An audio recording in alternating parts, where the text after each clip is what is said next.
కర్నూలు జిల్లా హలహర్వి మండలం గుల్యం గ్రామంలో విషాదం చోటు చేసుకుంది. భర్త అత్తమామ వేధింపులు భరించలేక కైరెన్ అనే వివాహిత ఇంట్లో ఉరివేసుకొని ఆత్మహత్యకు పాల్పడింది. అయితే కైరాన్ను హత్య చేసి ఆత్మహత్యగా చిత్రీకరిస్తున్నారని మృతురాలి సోదరుడు ఆరోపించారు. అయితే మృతురాలి భర్త మామ పరారులో ఉన్నారు. భర్త అత్తమామలపైన కేసు నమోదు చేసినట్లుగా ఎస్ఐ నరేంద్ర తెలిపారు.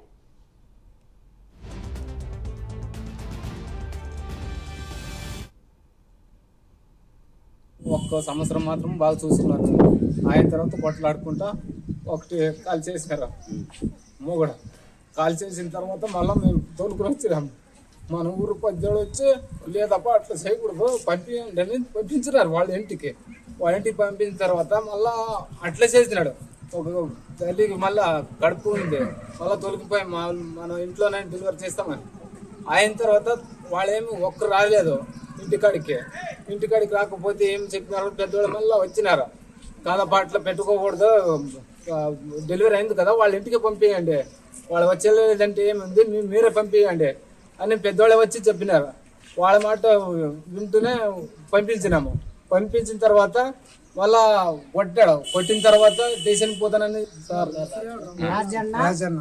సార్ ముల్లా రాజన్న, మసీద్ ముత్తవల్లి రాజన్న.